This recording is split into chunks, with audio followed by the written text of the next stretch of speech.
Hello my friends, my name is Artur Rehi and I am an Estonian soldier.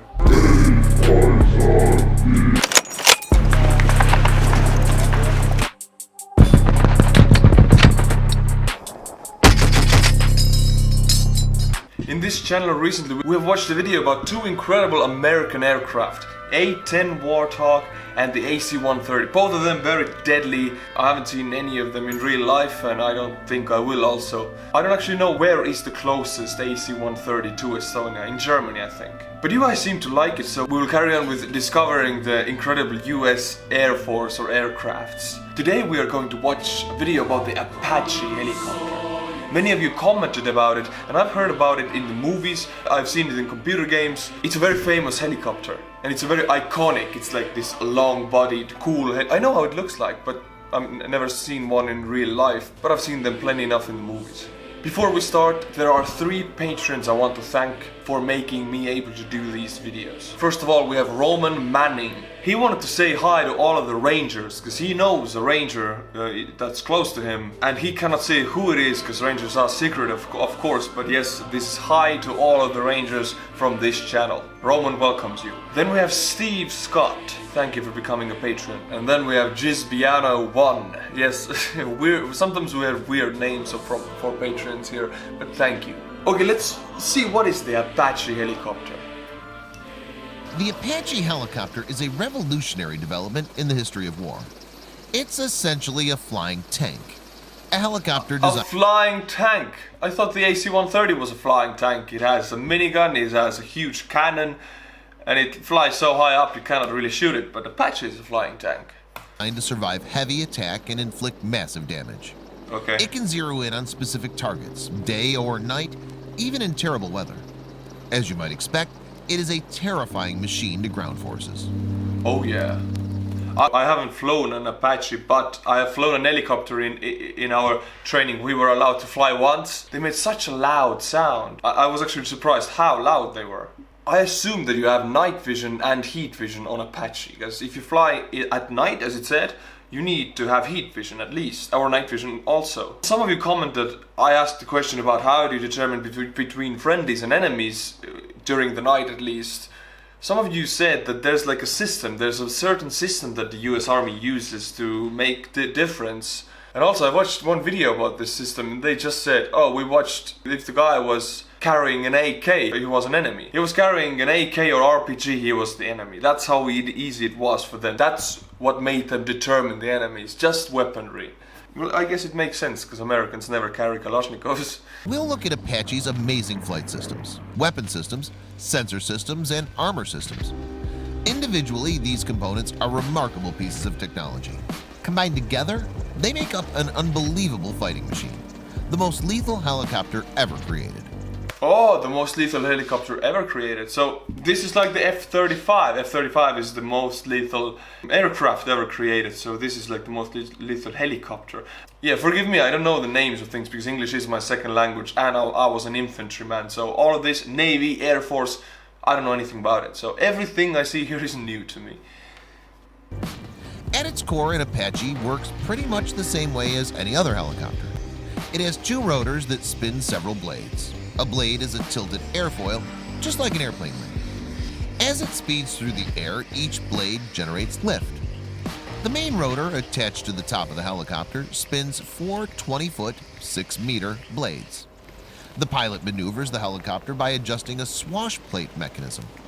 The swash plate changes each blade's pitch, tilt, to increase lift. Adjusting the pitch equally for all blades lifts the helicopter straight up and down. Changing the pitch as the blades make their way around the rotation cycle creates uneven lift, causing the helicopter to tilt and fly in a particular direction. Nice! Hey, I feel like I'm starting to fly here. If I finish this video, I'm gonna go and fly me some Apache. Apache rotors and blades. As the main rotor spins, it exerts a rotation force on the entire helicopter. The rear rotor blades work against this force. They push the tail boom in the opposite direction. By changing the pitch of the rear blades, the pilot can rotate the helicopter in either direction or keep it from turning at all.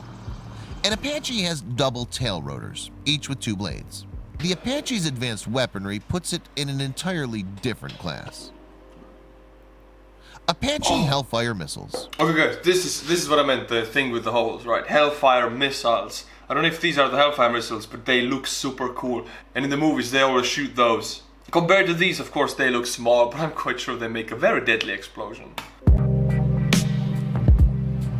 The Apache's chief function is to take out heavily armored ground targets, such as tanks and bunkers.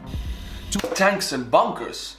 It can take out bunkers. What if your bunker is truly deep underground? I have heard that you Americans have something called a deep bomb or something like that. They drop the bomb and it explodes differently, so it makes the ground vibrate underneath, so all of the bunkers will just collapse. It's something like that. I don't know what its name, but I've heard the effect is quite deadly. It destroys bunker on the ground, so you're never safe if you're dealing with Americans. To inflict this kind of damage, you need some heavy firepower. And to do it from a helicopter, you need an extremely sophisticated targeting system. The Apache's primary weapon, the Hellfire missile, meets these demands. Hellfire missile? Each missile is a miniature aircraft, complete with its own guidance computer, steering control, and propulsion system. But what powers these missiles? If you shoot them, they have fire coming out of the back, so they are powered by something. What's the fuel inside of it? Also, to imagine that you're shooting a smart weapon, you're shooting a smart missile, meaning every missile has a chip, it has a lot of intelligence in it. It can follow, I assume it can follow targets. Maybe you can guide it manually, I don't know. Maybe it has like a GPS built into it, I have no idea. But to imagine, you're not firing a stupid bomb, but this is a very intelligent weapon that knows where it's going. The payload is a high explosive, copper-lined charge warhead, powerful enough to burn through the heaviest tank armor in existence. Okay. The Apache carries the missiles on 4 firing rails attached to pylons mounted to its wings. There are 2 pylons on each wing, and each pylon can support 4 missiles. So the Apache can carry as many as 16 missiles at a time. Did you see that? The missile has a camera in the front. Missile has a camera, so you can see where you're firing. Oh, that's exactly like the computer games. Well, of course, the computer games are, I think they're made based on real life, but still, you see that stuff in real life, makes me wonder like the future is now or something. Missiles have cameras on them. You can see where you're going, you can then obviously guide it by hand if you want to, you can set the target and it follows it. You can't get away from this missile, right? If you're driving a bike, the missile is quite faster than you. If you're driving a car, the missile is faster than you, right? There's nothing to save you from it. Or is it? If Apache fires an Hellfire on you, what can you do? Can you save yourself? We'll take a small break and jump into the Estonian Youtuber Cup competition. In this competition, you guys get the cups and I put the points on the board on the Hall of Fame, and your states and hometowns will be recognized and they will be remembered. A lot of the US Army personnel and Marines actually get the cups, which I'm thankful for. Shout out to the US Army and Marines. Thank you for your service, my friends. The Estonian Youtuber Cup competition. Yeah, look at this cup. It's filled with green tea. I always drink green tea, and you should also. You can also drink coffee or whiskey. Look at this girl. Chiara from Italy. I mean from USA obviously, but she has an Italian name at least. And her forefathers were Italian. Chiara, nice of you to get the cup. Just send me your Estonian Youtuber Cup pic and I'll feature it in the channel. But now let's jump into the competition. Whew. Right now I'm drinking 7 Samurai's green tea. Alexander Truong. You know in America, in English, when a word ends with N and G, you pronounce it ng. Truong, running, walking. In Estonia, if it ends with a G, you say ng. So in Estonia I would say Truong. And it's truly hard for me to do ng. I want to do Truong. So yeah, I'm really trying here. Alexander, your city is called Overland Park and it's in Kansas. We have Tristan Arnold Schwarzenegger. There was no Schwarzenegger in the end, just Tristan Arnold. Tristan, your city is called Friendswood. Are people very friendly in Friendswood? You want to find some friends? Go to Friendswood. It's in Texas. Yeehaw! Texas have 33, North Dakota have 35. 2 more cups, Texas. Joel Monka. In Estonia it would actually be a name also, Joel. It's very much a name in Estonia. I'm quite sure it's a Jewish name. Joel Monka. You're from Indianapolis, Indiana. How cool that your city name is also your state name. Just the polis in the end, which is like a Greek word for a city and it's around surrounding areas. Old Greek is one of my subjects in the university right now actually. Damn you, old Greek. Well, Indiana gets the point. We have Mark Rand. No, I'm kidding. Actually, this one is Mark Rand because this guy is Estonian. He's in Estonia. First cup to my home country. What the hell? Mark, hästi paned. Häh, normaalne vend. Esimene eestlane oled sina praegu. Hästi, ajalugu teeme. Yeah, I told the Mark that he's a legend. This first point goes to Tallinn, the capital of Estonia. Estonia! We need a blue marker for this. Woo! I feel good about this order. Thank you, Mark. Aitäh. We have Stephen Croft. Stefan. No, it's not Stephen, it's Stephen.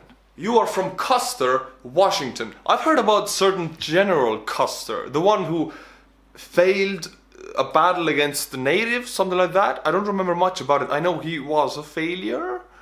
Correct me if I'm wrong. Washington gets the point. Washington has 24. You need 9 more to catch up to Texas. Benjamin Burr.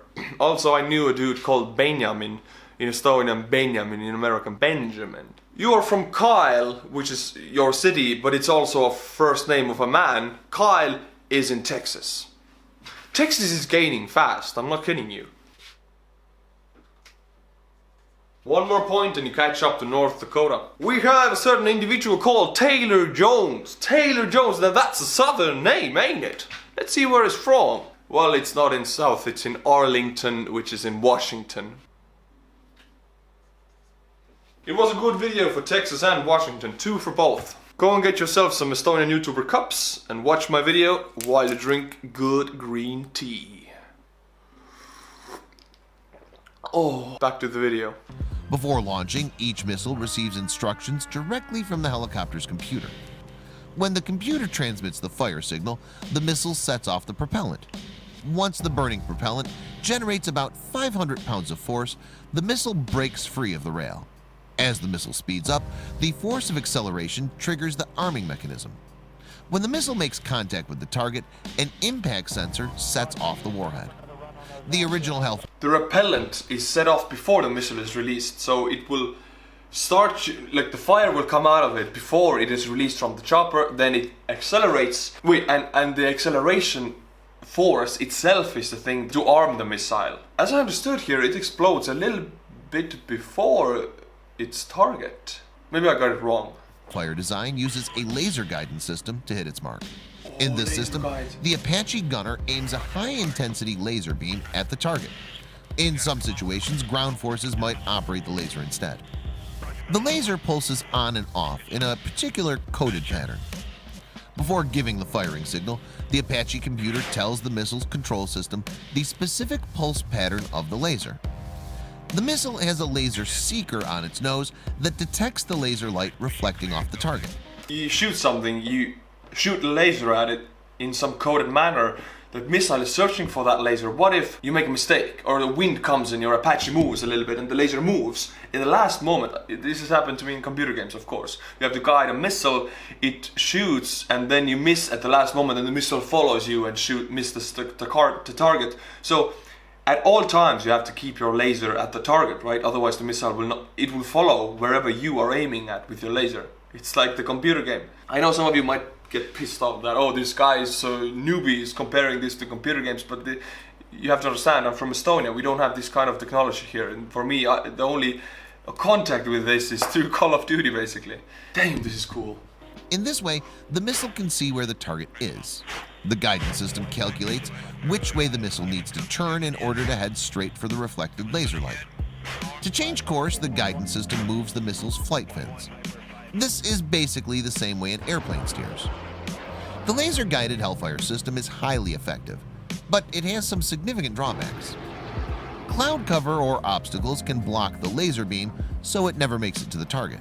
Okay. So, yeah, I was thinking about it. What if you shoot the missile and then the Apache moves a little bit and like 3 leaves come and block the laser? So the laser will hit the leaves, not something 100 meters after it, for example.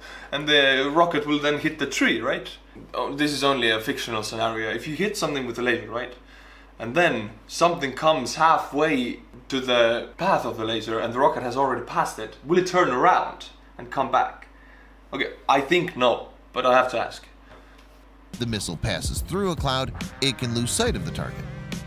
The helicopter, or a ground targeting crew, has to keep the laser fixed on the target until the missile makes contact. Oh, right. This means the helicopter's got to be out in the open, vulnerable to attack.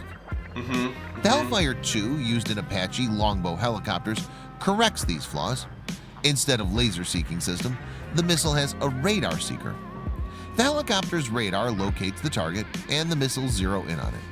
Since radio waves aren't obscured by clouds or obstacles, the missile is more likely to find its target. Since it doesn't have to keep the laser focused on the target, the helicopter can fire the missile and immediately find cover. Oh, okay, good. So as soon as you fire, you can just fly away and the missile already has locked its target and it's not connected to you anymore. You don't have to shoot the laser. Damn it, I hope there are flaws on this helicopter, but the Apache longbow version, as I heard here, you can't take it down because you can fly away and the missile is already chasing you. You have nothing to do. Could you please send us some? We, as a country, Estonia, we could truly use them against Russia. We'll look at the Apache's rockets next. Apache rockets and chain gun. Oh, now this, I love this stuff. Yes. Apaches usually fly with two favorite. Hydra rocket launchers in place of two of the Hellfire missile sets. Each rocket launcher carries 19 folding fin, 2.75-inch aerial rockets, secured in launching tubes. To fire the rockets, the launcher triggers an igniter at the rear end of the tube. The Apache gunner can fire one rocket at a time or launch them in groups. The flight fins unfold to stabilize the rocket once it leaves the launcher. The rockets work with a variety of warhead designs. For example, they might be armed with high-power explosives or just smoke-producing materials. In one configuration, the rockets have to be the same size, but what's inside the rockets can differ, like smoke and armor piercing and all of that stuff. And also, I thought, I've seen it in movies how they fire the whole round, they fire everything like that, and it looks super cool. Damn. I think it destroys a huge area of ground. The question is, what the Apache sees an enemy tank, right? Which weapon would it use? Would it use the Hellfire missile for one tank, or these rockets? Because I would imagine Hellfire missile as an intelligent rocket, it's a very expensive one, and these would be cheaper, obviously. We were going to watch real-life battle footage after this, and I have seen some battle footage of Apache using these rockets for just against manpower, not armored vehicles, not vehicles, just manpower.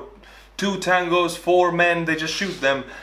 The question is, how expensive can one KIA be? Enemy KIA. How expensive can it be? Obviously, you're not going to use your Hellfire for 1 man. But if it's 2 men, they just used like 7, 8 rockets, which is quite expensive. Is there an official number in the US Army to be used to get 1 KIA? It's a very weird ethical question.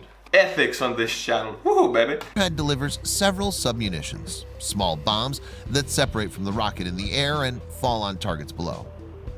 The gunner engages close-range targets with an M230 30mm automatic cannon attached to a turret under the helicopter's nose. 30mm. The gunner wait, but the Apache has 30mm and the A10 has 30mm automatic turrets. So what's the difference? The A10 is a bit faster, or both of them have the 30mm? I guess they are sent to different battle situations, but I don't quite know what must be different for there to be an A10 Warthog or for there to be an Apache. aims the gun using a sophisticated computer system in the cockpit. The computer controls hydraulics that swing the turret from side to side and up and down. The automatic cannon is a chain gun design powered by an electric motor. The motor rotates the chain, which slides the bolt assembly back and forth to load, fire, extract, and eject cartridges. This is different from an ordinary machine gun, which uses the force of the cartridge explosion or flying bullet to move the bolt. Okay, so it's electric, it doesn't use the gases. But also, if these guys were reloading it manually right now, I would imagine to reload an entire armory of an Apache 30mm, it would take a lot of time, and your hands would get tired. You just put it 5 bullets at a time, and I would think there's like a faster version to do this. Or you just reload everything manually? Or A10 Warthog, do you reload it manually? Do you put all of the bullets by hand there? I don't think so. But no one has proved me otherwise, I don't know. Travels from a magazine above the gun down a feed chute to the chamber. The magazine holds a maximum of 1,200 rounds, and the gun can fire 600 to 650 rounds a minute. The cannon fires... Okay, it is a lot slower than the A10 Warthog. A lot slower. It is even slower than our MG3 in the Estonian military, a small machine gun, compared to this. But still, 30 can destroy tanks, doesn't matter how slow it is. There's high explosive rounds designed to pierce light armor. Okay, light armor. In the next section, we'll look at the targeting system for the cannon, as well as other major Apache controls. Apache controls. The Apache cockpit is divided into two sections, one directly behind the other. The pilots sit in the rear section, and the co-pilot gunner sits in the front section. As you might expect, the pilot maneuvers the helicopter, and the gunner aims and fires the weapons. Both sections of the cockpit include flight and firing controls in case one pilot needs to take over full operation. So both of them can fly and both of them can shoot, but if everything is okay, one of them flies and one of them shoots. That is cool. I want to fly an Apache, damn it. Where can I get an Apache? I don't think we have any in Estonia, Latvia or Lithuania. I need to go to Poland at least for that. Maybe Poland has some American troops. The pilot flies the Apache using collective and cyclic controls, similar to ones you would find in any other helicopter. The controls manipulate the rotors using both a mechanical hydraulic system and a digital stabilization system. The digital stabilization system fine-tunes the powerful hydraulic system to keep the helicopter flying smoothly. The stabilization system can also keep the helicopter in an automatic hovering position for short periods of time. On the Longbow Apache, 3 display panels provide the pilot with most navigational and flight information. These digital displays are much easier to read than traditional instrument dials. The pilot simply presses buttons on the side of the display to find the information he or she needs. We'll look at the Apache sensor equipment next. Apache sensors. One of the coolest things about the Apache is its sophisticated sensor equipment. The Longbow Apache detects surrounding ground. I gotta make... Yeah, sorry about that. This hallway is so American. You have 10 Apaches in this hallway and a huge American flag and some soldiers. That's very yeehaw here. This is one smart helicopter. I've seen the Apache in old Vietnam War movies. It looks... I thought this is like the A-10, one of the oldest and most reliable helicopters, but turns out this is one of the deadliest helicopter ever made, and it's filled with the most modern technology. Ground forces, aircraft, and buildings using a radar dome mounted to the mast. The radar dome uses millimeter radio waves that can make out the shape of anything in range.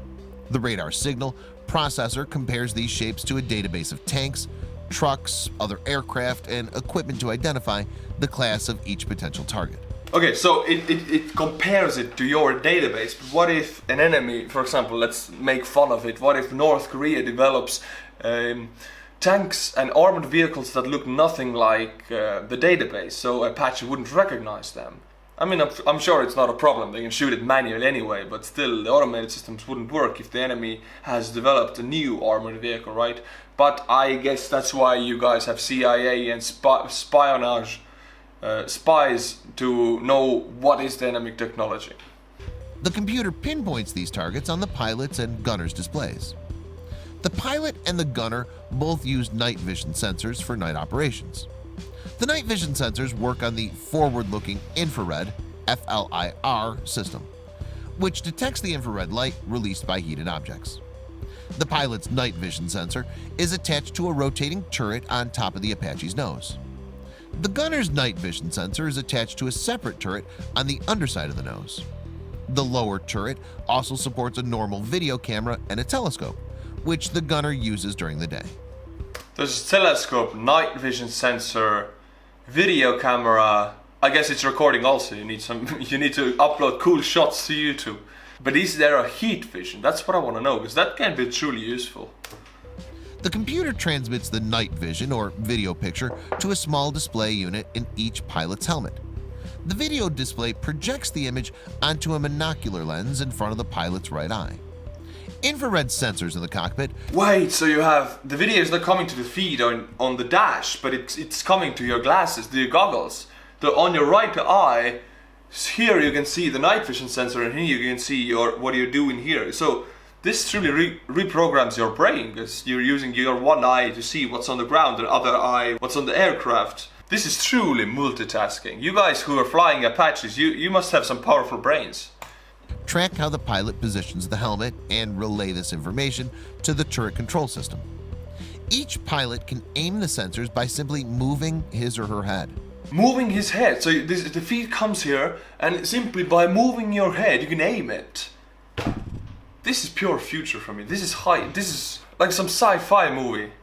Yeah, maybe it's regular information for you, but for me, I mean, most advanced vehicle I've been in my infantry was a truck. So this is all new. Can aim the sensors simply by moving his or her head. Manual controls are also available, of course. Next, let's look at a few of the systems that protect the pilot and gunner during battle. The Apache's first line of defense against attack is keeping out of range. As we saw earlier, the helicopter is specifically designed to fly low to the ground, hiding behind cover whenever possible. The Apache is also designed to evade enemy radar scanning. If the pilots pick up radar signals with the onboard scanner, they can activate a radar jammer to confuse the enemy. The Apache is also the radar jammer. At least that's something I've heard about, because I was communications, obviously. I had to know about radars and how to jam enemy comm and how to hide your own. So the jammer, I think how it works is it just sends out so much trash that the enemy radar just picks it up and is jammed by it. It fills it with garbage, basically. Aerial garbage like radio waves and stuff like that. Very crudely speaking here. At least some words I know and I recognize. You know, I feel quite low watching this. Like, Estonian military compared to this, it doesn't really compare. Designed to evade heat-seeking missiles by reducing its infrared signature, the heat energy it releases. The black hole infrared suppression system dissipates the heat of the engine exhaust by mixing it with air flowing around the helicopter. The cooled exhaust then passes through a special filter, which absorbs more heat.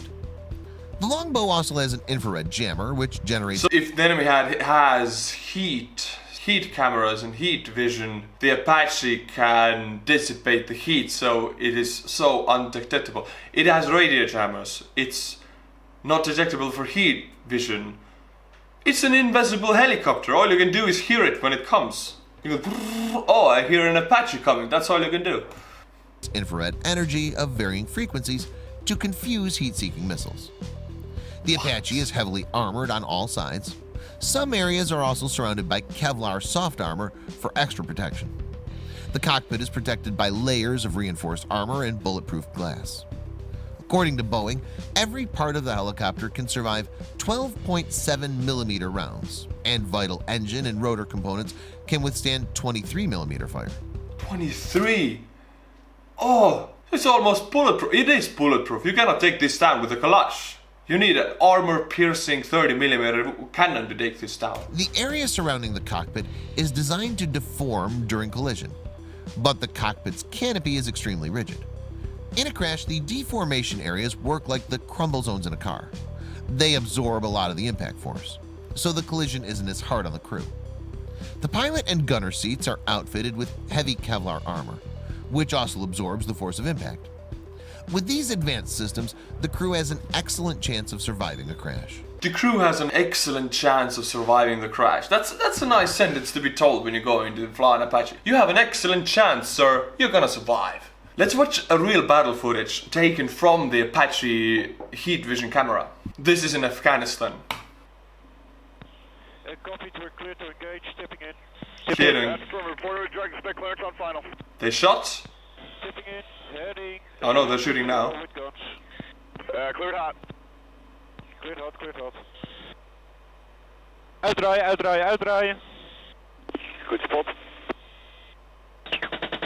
Okay, they shot the 30mm. Oh yeah, boom! And these are explosives. So I don't think any of these survived, any of these. The backside is... It seems so easy, it seems too easy. I mean, of course it is not, these are very expensive aircraft, but still, you're flying above, you're like a god, you can destroy anybody, and they can't do anything to you. I have small, cool video clips to show you. Remember I was talking with digging a Forest Brothers bunker? We have started the next phase, check it out. The next phase, we have finished digging, we're not digging it any deeper, and now we finished the first row of plastic, which means water is not going to come in. The wood is going to be on top of this, so it will be a wooden room. This will be the first plastic, we'll put more plastic here, so it will be full out plastic. On top of that, full out wood, and the floor will be wooden also, so we'll have full out wooden room underground. Stove will be inside, it will be warm and cozy. We're ready to kill some enemies from here. Cool, right? Alright, there's one more video about an operation in Baghdad, where it shot, I think, 7 tangos with one blast. The Apache hovers, looking around. Its pilots know enough to smell something suspicious. Why is there nobody here? And then we look down the alleyway.